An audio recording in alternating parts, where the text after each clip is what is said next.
Hey, everybody. Welcome to Fabulous Women Over 40. Today, I have an amazing guest. Her name is Gordona Biernat. She's the author of the Know the Truth book and one of Oprah's Soul 100 teachers. Welcome, Gordona. Hi, Kara. Thank you so much for that beautiful introduction. It's so nice to be with you. I'm so happy that you were able to be with me. Yes. We've had a very interesting journey over the past year, right? It's been a year. Yeah. Yes.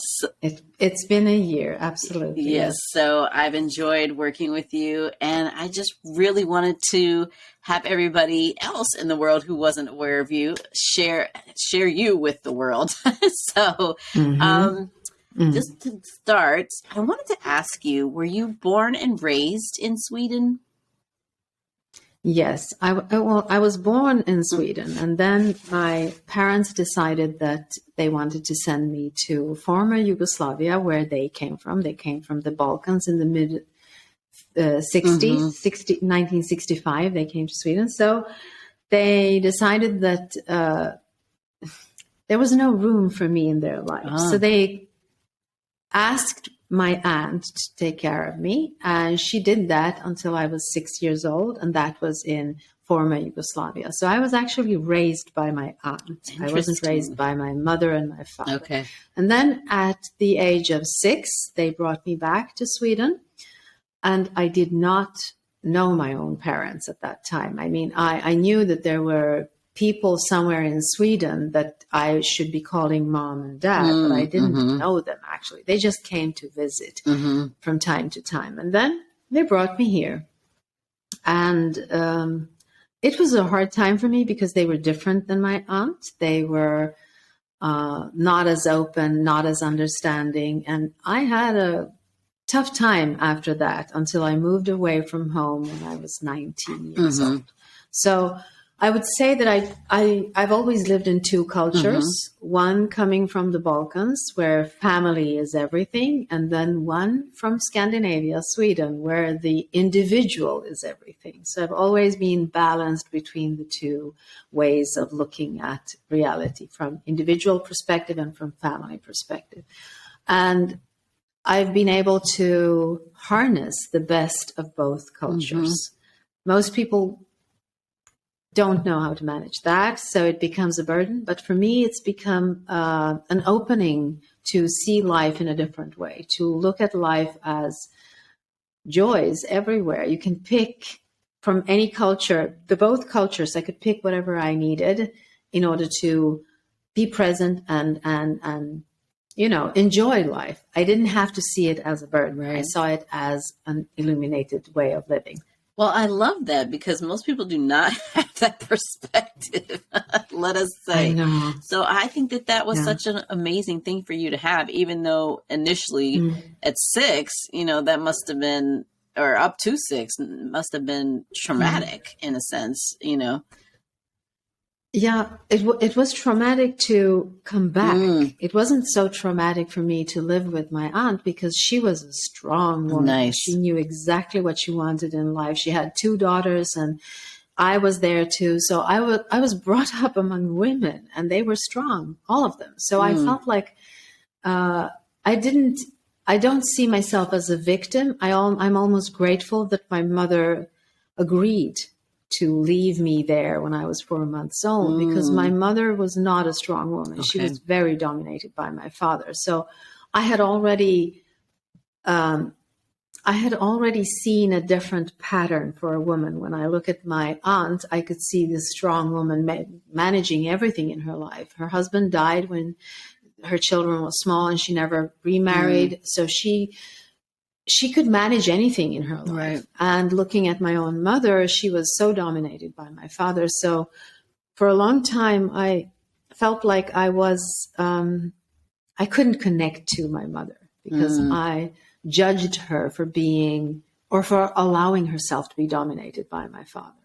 And this is also the reason why I was living in troublesome reality, because my father did not like women who wouldn't submit to his ideas of what reality is and how women should live in this reality. So I was always in a place where I couldn't speak my truth, because if I spoke my truth, then he would unleash hell for everyone in the family. So I had to silence myself. Right. That was, I mean, between 6 years old and 19, I literally could not speak my truth. Wow. And that makes so much sense why we connected, because we have a similar, definitely similar background with the dads there and the mom for sure. Wow. So how do you think, looking back on that, I mean, you've already explained how it benefited you, but do you feel like in any way did that catapult you to be the adult now that you are the adult woman, in the sense that you know, who has that balance for the, you know, the strongness and the independence with the family too? Absolutely. Everything that happens in our past is there for a reason, and it's always a beneficial reason. So it's my job as a grown-up to look back at my past and see, okay, this was painful. Why did I experience this? And how can I harvest it? How can I pick the golden nuggets from that and use it in my life to perpetuate myself into the future that I want to create for myself? And this is not something that I knew when I was 20. Right. Absolutely not. I was in victimhood for such a long time in my own mind. I was thinking that it's not allowed for me to say what I need to say. I need to adapt myself to the circumstances. And it made me smaller than I actually was. And then I think giving birth to my son when I was 31 changed everything for me. It changed my way of looking at myself. It actually focused me into becoming more authentic, because if I am not authentic, then he cannot be authentic. So I needed to find, who is authentic Gordana? Who is this person? Who is this person? You know, the stillness from within, looking outside. Who is that? Not trying to fit in, not trying to please, not trying to be something in order to be seen, just being. And this child of mine focused me into this authenticity within me. And that put me on a journey to, you know, go within, start looking at, how am I creating this reality? What kind of power do I have in this reality? Is it what they tell me, or is it what I feel inside? Right. So it did catapult me into this kind of thinking. Without my past, I would not be able to do what I'm doing today. With that being said, I mean, it wasn't pleasant. Right. Sometimes the pain actually puts you on a path where you grow, but you don't feel it in the now moment in your past. As a child, you can't feel it because you're in the hands of someone that is dictating your future. Right. But retrospectively, when I look back at it, I know that it's an integral part of who I am today, without a doubt. Right. So if I'm understanding right, it would seem like you were tapped into your intuitiveness early, and then you kind of, not, I wouldn't say lost it, but then we're sort of, it kind of got ripped away in a sense with what was going on with your dad, but then it was reinvigorated or reawakened when you had your son. So, but without it having happened early on, do you think that you would have had been started on that journey and already had a good, you know, foundation in a sense? Or because for somebody who didn't have that, maybe they just had trauma happen to them early, but didn't have the strength foundation. How could you suggest people can get through that? Because I know a lot of people that are just like, oh, my whole life I've been a victim and this happened to me. And you know what I mean? And they don't get it. Then they don't know how to get past it. I think that as children who are living in abusive families, we are ego triggered. And when ego is triggered, it will never show you the truth about reality. True. So if you stay for a very long time in this ego triggered place, you might forget how it feels not to be ego triggered. And I had an aha moment when I read something. I don't even remember where I read it, but I was in an argument with my husband, and I felt so victimized by this. And now my husband is not at all abusive, but I felt victimized. And I was thinking, here I am all alone. Nobody loves me. And this was before my son was born. I think I was in my 20 something, 8, 7, 8, something like that. I was sitting on the floor and I opened a book in psychology because I've always been interested in psychology and metaphysical stuff and quantum physics and all these kind of things that I couldn't understand or grasp, or that were a little bit complicated for me. So anyway, I was looking in this book, and I don't remember what book it is, but it doesn't matter. And there was one sentence that said, you create your own reality. You teach people how to treat you. Correct. And I was thinking, what does that mean? I'm a victim here. How can I be creating my own reality? And how can I teach someone something when I'm the victim? Right.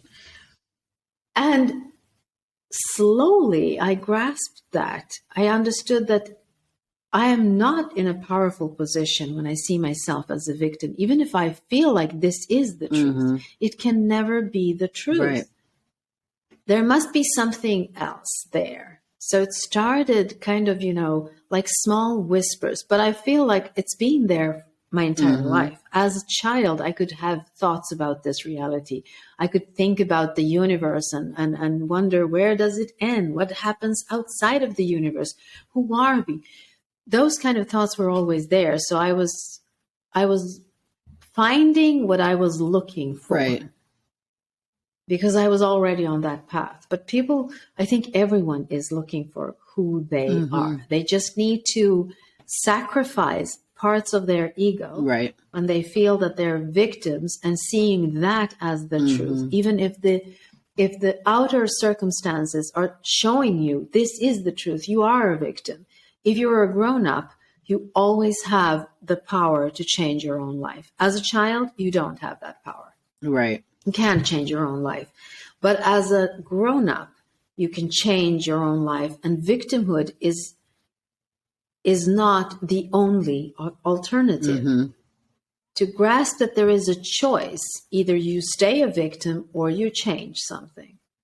And it's easier to stay a victim, and I know that this is really tough to listen to, but it's easier to stay a victim because it's a known path. You've been practicing it for such a long time that you don't even think about changing it. Yeah, it's a natural thing, really, for some people. By default, you just go into it. Yeah.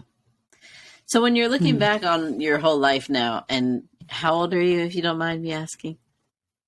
Oh, I am 56. And you look not a day over 30. I was just saying. Thank you so much.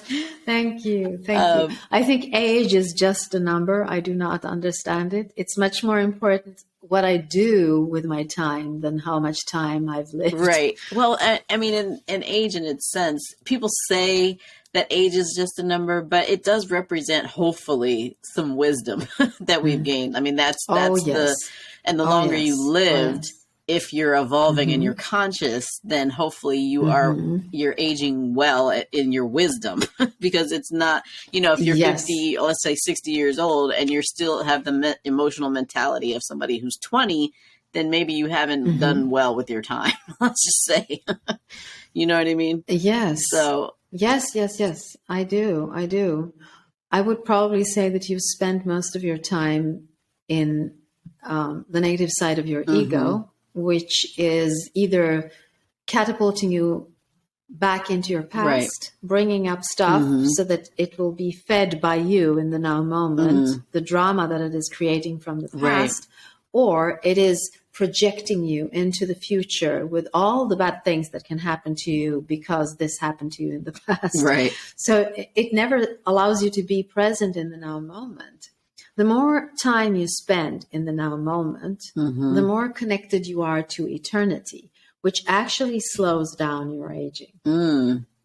Love that. When you spend time in the now moment, when you are present and enjoying what you're seeing in your reality, it connects you to eternity because you are now, and now is always. Right. It's the, back and forth, back to your past, into your future. And I'm not saying that we shouldn't go back in our past and look at it. It's the mindless dwelling. It's the allowing emotions from the past to drive you in the now moment without looking at them and asking, is this true for me now? Where I am in this room, is this true for me? Right. So living in the now moment will actually slow down your aging. I love that. Maybe that's why we all look so young. I do. Yes. Because if you spend, because we are now, you spend so much time worrying about stuff in the future, then you're worried, right? It's just worry. It's on something that hasn't even happened yet. And then if you're always constantly focused on the past, then it's just about regrets. So you waste your present worrying, regretting, and not living, right? You're not living in the present if you're looking too far back or spending too much time worrying about what may or may not happen. Yeah, this is how ego steals your time. This is how ego steals your presence in the now moment. This is how life is stolen from you when you're not present in the now moment, when you allow the ego to tell you what you want to focus on, or not even what you have to focus on. So going back, dealing with it, and then allowing it to be what it is, a memory in the past that will not give you your emotional fix in the now moment. Right. And it takes some time, but it doesn't have to take a long time to do that. It doesn't. I think it's the stories that we keep telling ourselves that, I'll have to sit in psychotherapy for 10 years before I can release myself from it. It's not. I don't think that is the truth. I think that when you really want to release yourself from something, you will find the way to do it in the now moment and then release. Unless you are, tricked by the ego to dwell in it for longer periods of time. It's a question of having an intention. When you go back in time and look at your past, having an intention to actually change it. I know that people say, well, the past is written in stone. You can't change stuff. Yes, you can. You can't change the facts, the people that were there, the place, the time. You can't change that, but you can change your perspective, because if you go back in the past and you know that you are whole here and now, that there is nothing lacking, nothing missing, you are exactly the way you're supposed to be. You can go back in the past and you can look at it from a different perspective and change the emotion that is embedded in it. Not lying to yourself, but seeing the strength.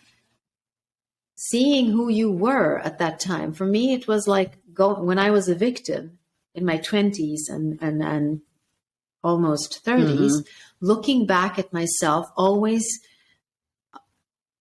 made me feel sorry for myself. It made me feel my victimhood. And I didn't want to go back because I didn't want to stay in that. It was painful. And then I had a breakthrough moment where I went back and I looked and I thought, wait, I'll stay in this memory and look a little bit further. And I could see what I did. I could see myself answering. I could see how I soothed myself. I could see what I did to save myself. And that's a strength when you can see that this is a 4-year-old doing this. And that's me. I can see that I am strong already there. So finding my strength when I think that I'm weak, when I go back in time. And you do it for like a whirlwind tour, not a staycation, right? You know? I think that's where people get stuck, is they're just like, they keep repeating it because they haven't accepted it or come to terms with what it was. And they're stuck in the emotion of how painful it was versus just looking at it like as if you were a time traveler, right? And seeing what happened and not the story Yes. that you made around what happened, right? Yes, yes, absolutely. The thing why we get stuck in this is because the emotional fix is addictive. Mm. So when you go back, you feel the pain, and then you do it again and again and again, and you become the victim, and then you go again and again, and it releases you from the responsibility of taking care of it, Right. and it gives you an emotional fix when you do that. So it becomes addictive. You have to sacrifice a part of your ego when you go back and say, okay, I really do want to solve this. I don't want to go back there, and I do not want to be a victim anymore. Right. I wasn't a victim. The way I see it, or the way I see my own past, is I was a victim as a child, but I am not a victim now. Right. In my grown-up state of being, I can choose. I can choose my mind, or I can choose my state of consciousness. I can choose that. There is a choice always. Just recognizing the choice gives you a lot of power. Recognizing that I don't have to feel that pain. It's in my past. It's a memory. Right. So I can go back and look without feeling the pain. It's like you said, to see it almost like time traveling and hovering over the timeline where this happened and being there. Going back and seeing the child, because the child will always find a way to survive, and that is the strength. Yeah, because I think what happens a lot of times is people are like, I don't ever want to feel like that again. So when they get triggered in the present moment, they're not connecting that it was from something in the past that they hadn't reconciled or dealt with or healed or whatever you want to call it. So now they're like blaming whatever person, issue, whatever happens now and saying, when that really showed up to help you, recognize that that still needed to be healed. Everything happens for you, right? Not to you. You're not a victim. Even when it happened to you as a child, there was a reason, that it happened, so that going forward, however, it was meant to do something for you in your future, I would assume. I don't know. I don't have all the answers. I'm not God. Clearly. No, exactly. No one has all the answers, but it's a question of finding the benefits in it. Right. And of course, when you've had a horrible childhood, I got angry when people told me, well, you need to go back and find the benefits in this. And I go, what benefits? Right. It was horrific. Why would I? There is no benefits, or there are no benefits, but doing it seriously with the intention of solving something for myself, I did see the benefits. Right. And the minute you see the gold in it stops bugging you. It doesn't come back. It doesn't come up again. You can look at it and say, well, my father was crazy. And you don't feel anything when you say it. Right. If there's still emotion attached to it, that there's something there you haven't dealt with.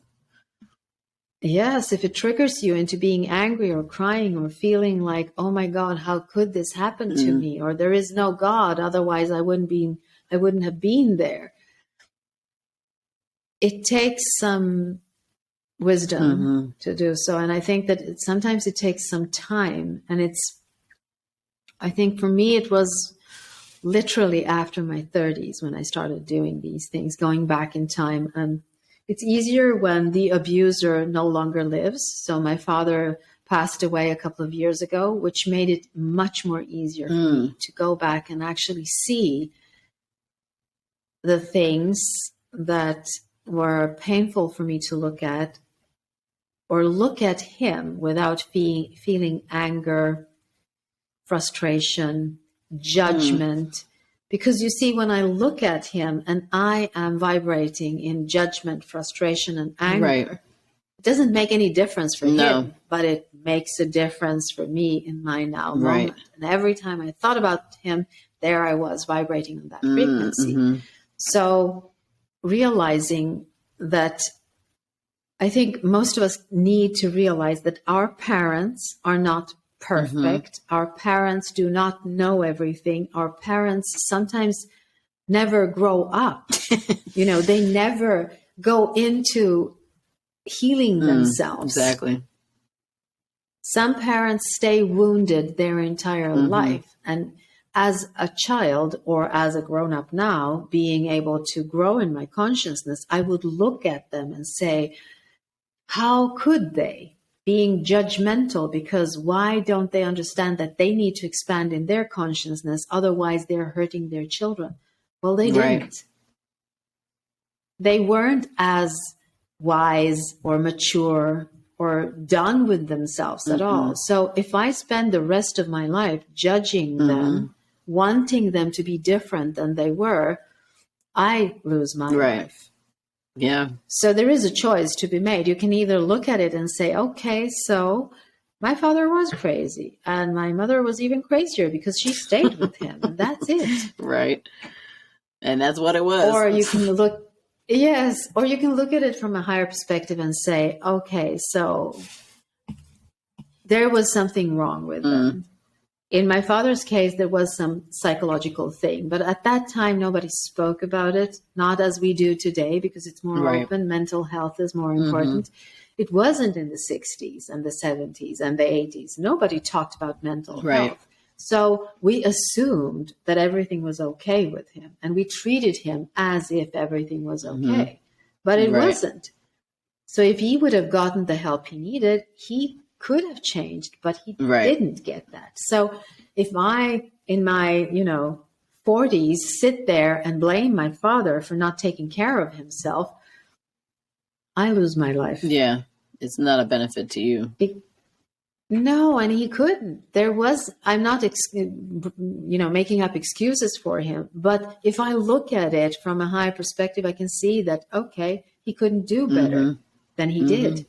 So what's the point in me going back there and looking for stuff to, feel bad about? It doesn't help me at all in my now. It keeps you in your victimhood, right? Yes. And him as a perpetrator in my mind for the rest of my life. And I don't want to do that. Right. I've even gone so far, Kara, since he passed away, sometimes when I think about him and I think, oh my God, he was such a horrible father. I'm actually, from a spiritual perspective, I am keeping him prisoner in time and space where he was playing the role of a bad father. He's not there anymore, and it doesn't affect me anymore. So why would I keep him in this prison in my mind where I can release the energetic bonds and say, you are free? That is what atonement actually is about, to release myself from those thoughts that are an illusion anyway, because he's not here anymore.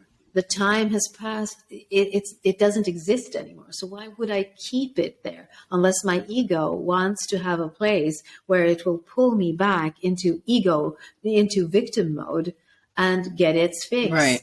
So if I don't want that, I can look at it and I can say, okay, I need to release him. Otherwise, I become the perpetrator in my own mind, keeping him prisoner and using that as an excuse to feel victimized in the now moment.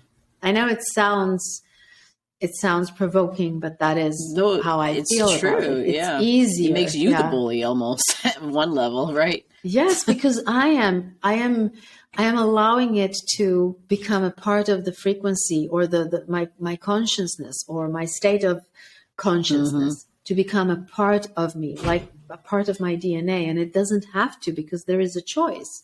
I can allow it to dissolve and release his spirit in this from these chains in the physical world. Right.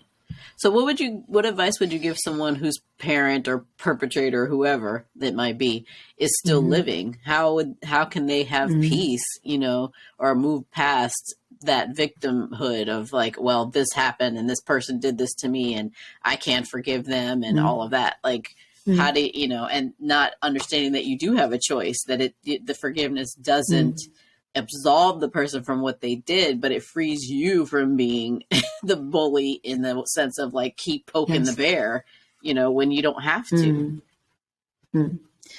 Yeah, well, I can speak from my own experience was that when I met my husband, I was 19 years old, and coming from a culture where women marry, they do not move away from home, they marry.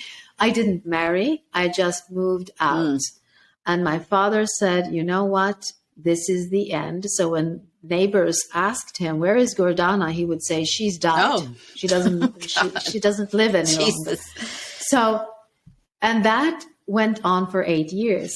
So he didn't allow me to go home and visit my mother and my 2 brothers because I was dead. Oh, wow. I crossed his mind, or I crossed his cultural heritage. I made a fool out of him by moving away, not marrying. Oh, goodness. This is crazy, but that's how it was.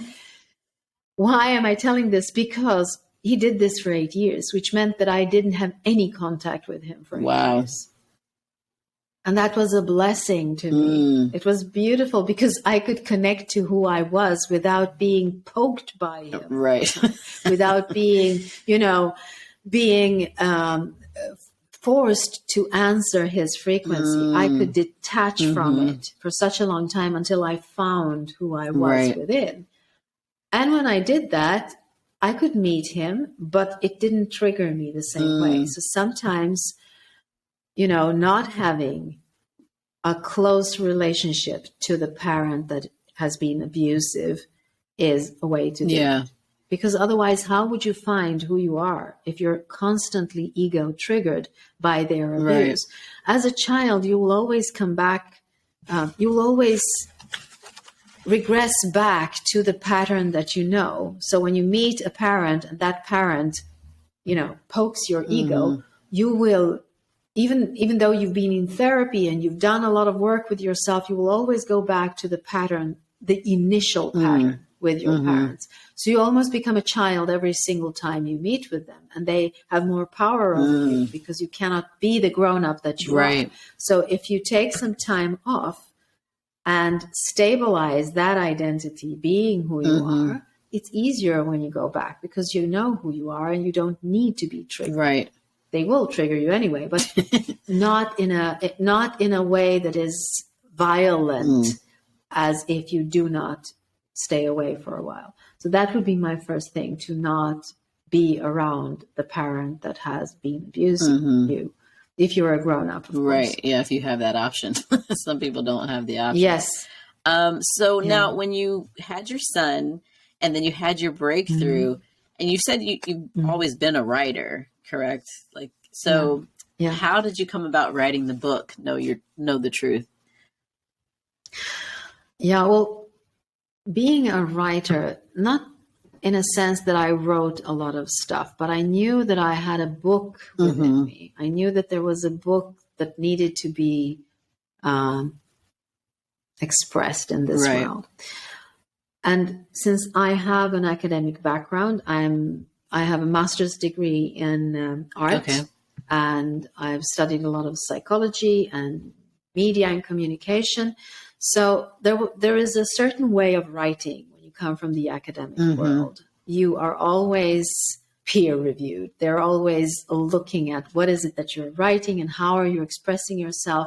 So some people might say, well, that's power. That's a good thing because then you can write. For me, it was crippling because I wanted to write for people who are in distress to be able to read it. Now, who sits down and reads an academic book when they're in distress? Nobody. They don't. Nobody. Yeah. So it took me a while to understand that I didn't need to write the book in an academic way. I needed to write the book that from my heart space, not my head space. So there was a lot of fear. I tried a couple of times, but I didn't feel comfortable with it. And then my mother got sick, and she was actually so sick that she almost died. She was at the hospital, and this was going on for weeks, back and forth, back and forth. And I was in a tired, distressed mode. And we were sitting in our garden, and I was talking to my husband about the things that I felt about this reality. And he said, why are you not writing this down? You know what? Let's start a Twitter account, and you can put out thoughts out there. Nice. The thoughts exactly the way that you are formulating them in your head, not allowing them to, go through this academic stuff going on in your head, Right. allowing them to come out the way they are originally. And I'm thinking 140 characters because this was in 2013. Right. How am I supposed to express these thoughts in 140 characters? Right. So I tried anyway. And this blew my mind because what happened was that I needed to distill really important, big thoughts into 140 characters without making them seem simple and stupid. Mm-hmm. And it turned out to be a thing that I really love to do and a thing that I'm really good at. So it just exploded. I just started putting out thoughts out there, and I did this for a couple of years. I think somewhere around 2015, my husband came and he had a page with text like this. And he said, read this. So I started reading and I'm thinking, well, these are my words. When did I write this? The entire page. When did I write this? And he said, you didn't. These are tweets and there's weeks between the tweets. And yet, when you put them together, they form a text which is coherent. Nice. And you can read it. And I'm like, I've written my book and it's out there already. That's so cool. So I just pulled in all the tweets and then started to make some kind of order to make it look like the text that I wanted it to be. I'm putting some more of it there, and it took me 6 months or something like that. And I had almost written an entire book. I realized that I had bypassed my fear and my ego by putting out stuff in small chunks. So to my mind, it didn't look like I was writing a book. It looked like I was tweeting. Yeah. I was doing some tweets here and there. Right. And I was actually writing a book in that way. So it became very organic and it became very intuitive. And this is why you can read my book back and there it is. You can read my book back and forth. You can start wherever you want. You can do whatever you want with it because it's written in a way where it has no start and no end. It's ongoing. It's like an oracle. I love that. And I love the idea. How brilliant is that? Yes, it's beautiful. It's such a beautiful vibe in it when you can do something like that. What it showed me was that I need to trust myself. I need to trust my intuition. I cannot look at everyone else and say, everybody is writing this way. Set a time, 2 hours every day, write 1.5 page. Didn't work for me. I had to do it in a different way. And it still doesn't work for me. So I'm writing all the time. And almost never. I'm using everything. I'm using my iPad. I write on walls at home if I have an idea, and then I pick it up and put it down into my iPad. So I have no rules of how to write. The important thing is to formulate my thoughts into words and put them somewhere. And then when I'm ready, I gather everything and put it down, and it becomes a book. I think that's so amazing because if you look at it, that's how we're trained, right? Like I think I almost failed English in college like twice because of that, because the formality of having to write in a structured way never appealed to me either. I was like, I just want to write what I'm thinking and have it come out sounding like I'm thinking. So like you said, the whole let's sit aside and do, that's so traditional. And I've never been one to do that either. It's like I'll go through years or months without writing anything and then just sit down and blah, blah, blah, blah, and it all comes out. Or like you said, maybe in a tweet or something like that. But that's brilliant. You wrote a book and you didn't even know.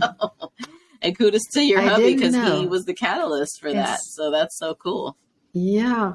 He's very often a catalyst for me because sometimes I can't see things that I've done because they're like a second nature to me, and he's on the outside and he can see it. So he helps me with this. And by the way, we've been together for 36 years. And that's I cannot amazing. Fathom this. It's really, really cool to be able to see a human being shift.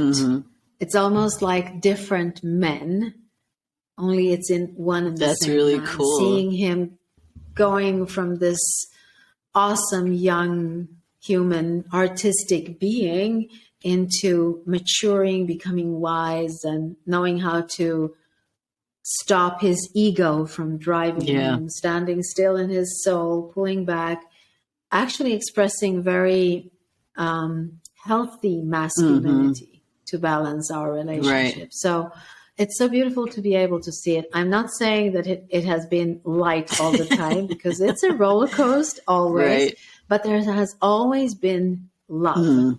And that is important. Yes.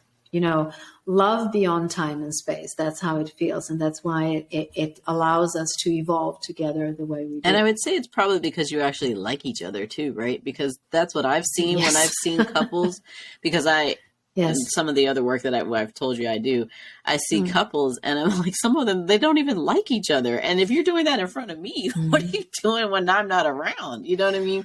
And the ones that actually I saw that were very few, maybe less than 5, that actually liked each other, the love was so present, you know, just in the way they were so loving and the way they talked to each other and the way he would look at her and, you know, just all of it. You could just see it was so genuine. And then you could also see where it was just, they'd lost that somewhere, or maybe they never had it. And then it was just like, you're a bother. You're just annoying to me. I can't wait till we get done with this, so I don't have to sit here and be talking to you anymore. And I'm just like, oh my God, that's so awful.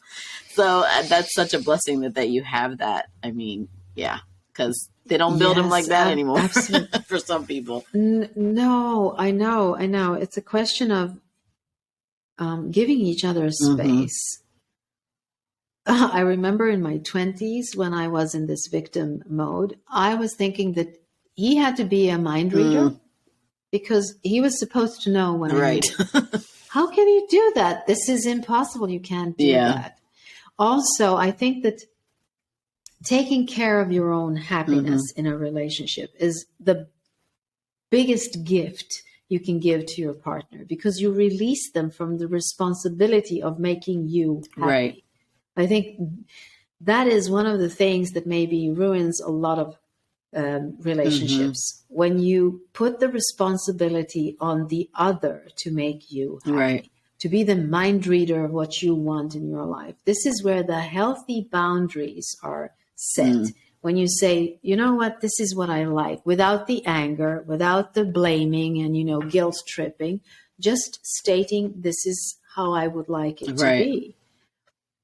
And keeping it in a conversational mode where you do not kill the magic, but you actually show and say what you want, because no one is a mind reader.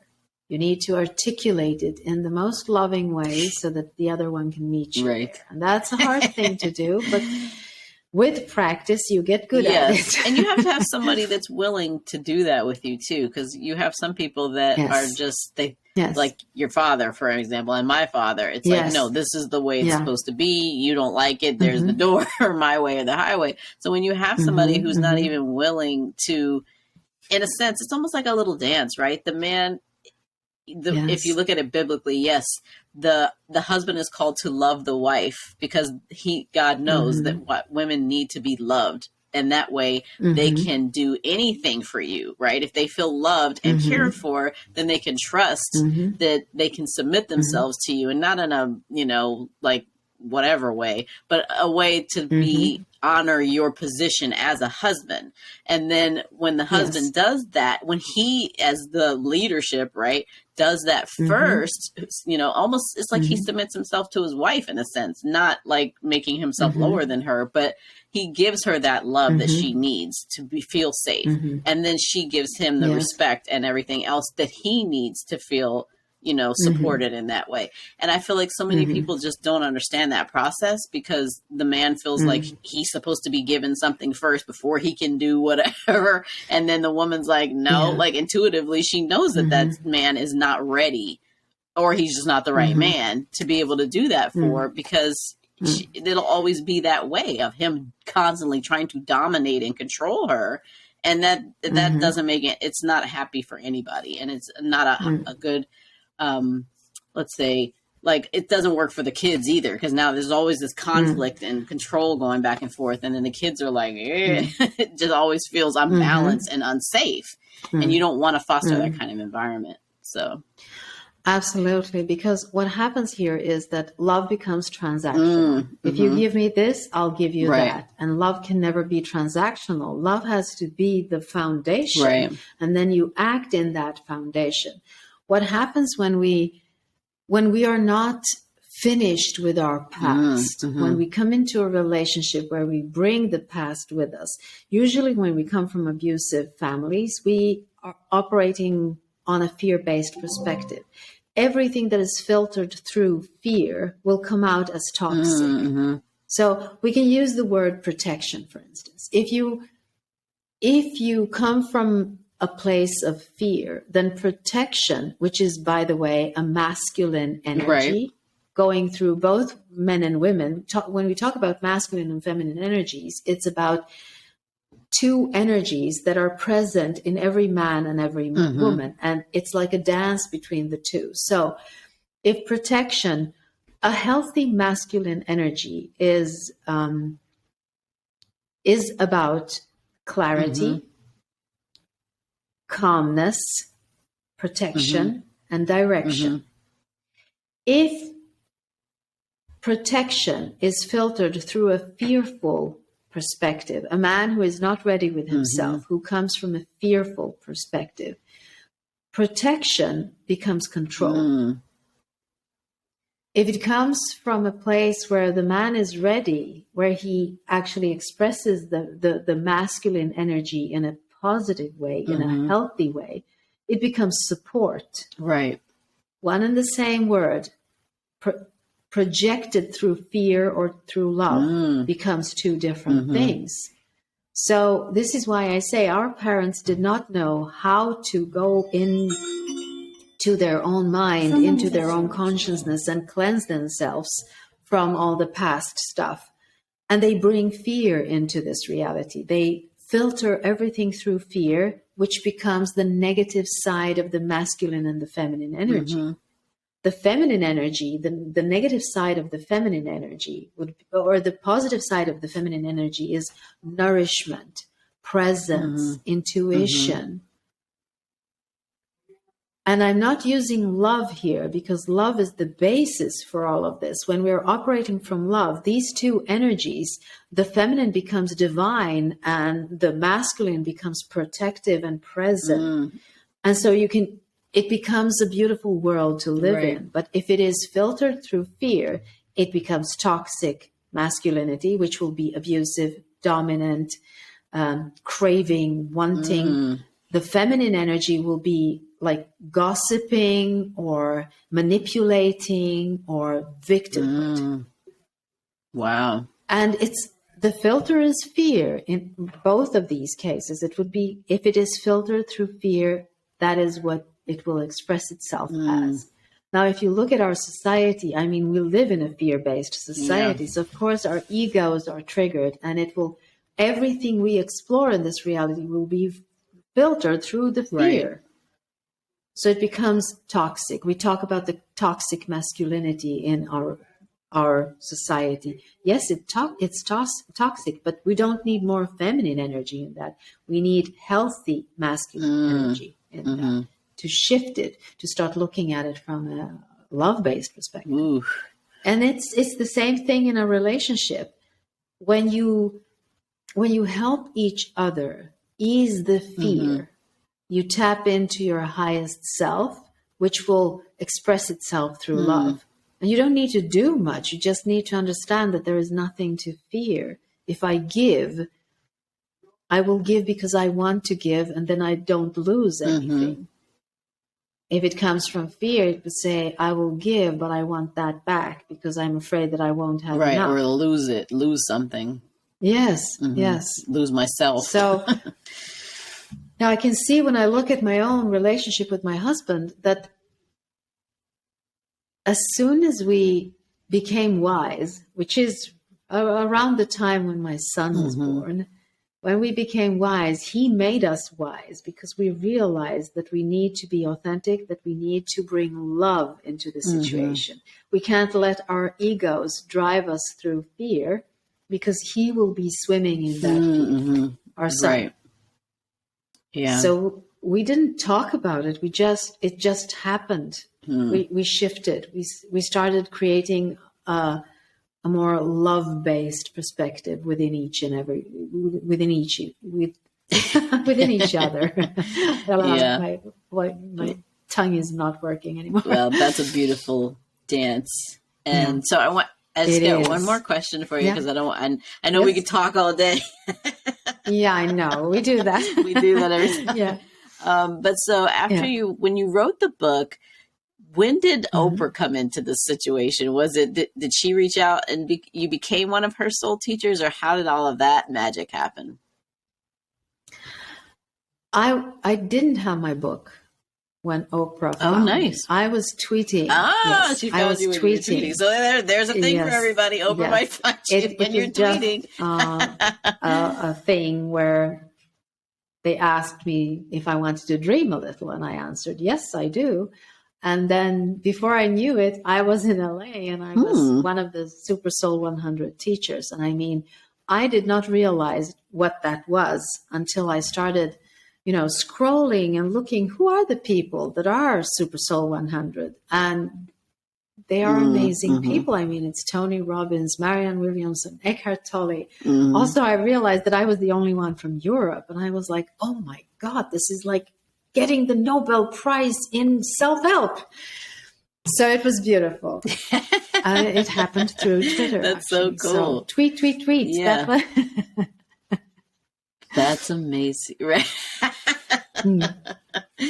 Oh my gosh, that's so cool. So anything we need to know about what upcoming projects? And how can people get in touch with you if they want to be coached by you? Like, I'm always on Twitter. So my handle is @mypowertalk, and I'm always putting out new stuff there. So if you want to know what's going on in my head, that is the place to go. Also, I do one-on-one, so you can contact me via DM, or you can write to me at info@mypowertalk.com, and I will look at it there. The project, I'm on Instagram and I am on Facebook, and it's My Power Talk.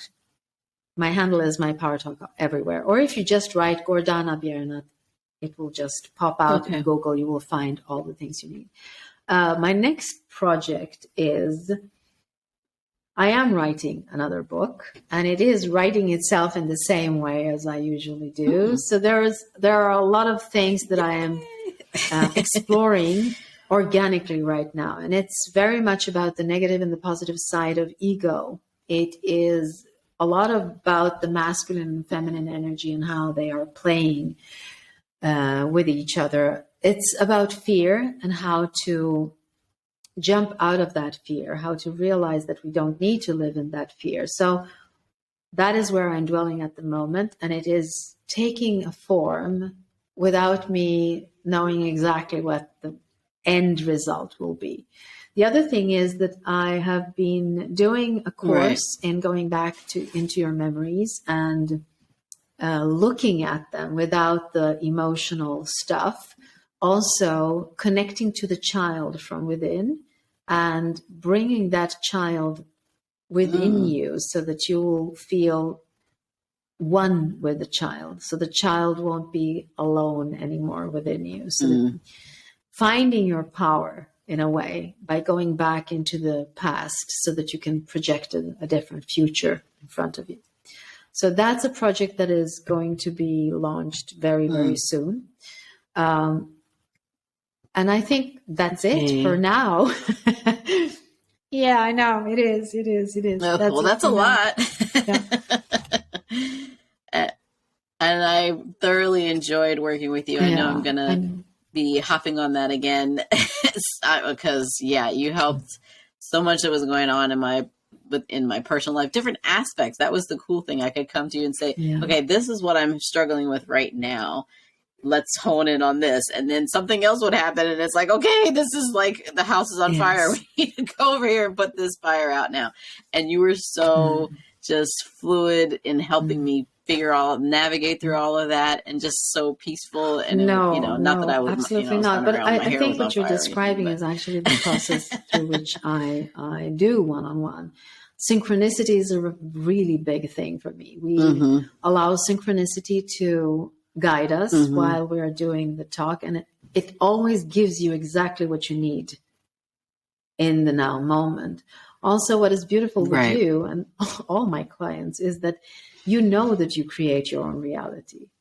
And you also know that you're responsible for everything that is in your reality right now. You're not responsible for what happened to you as a child, but you are responsible for how you deal with it in the now moment. And I help you look at it like, mirror something back to you, guide you somewhere, hold your hand, be there with you. That is what we do. And it has to be organic, and it has to be in a synchronistic flow of what you need. And you know what? When you start talking, you always come back to what you actually do need to talk about. And this is why it always feels right when you sit down and allow synchronicity to guide you. It helps you to focus on the right stuff, the stuff that you actually need to focus on in the now moment. So that is, and I do love our sessions. Yeah. We always have loads of fun in them. Yes, we do. Yeah, we always go down the rabbit hole for sure. Always. But we come out at the end, though. Yeah, with That's a greater what I love about it. we go play. Yes, always. Yes. Yes, we go play in the dark, and where it's, what is it? I always like to liken it to Game of Thrones. It's dark and full of terrors down there, but we always come back out. Okay, sunshine's here. We're good. It's all good.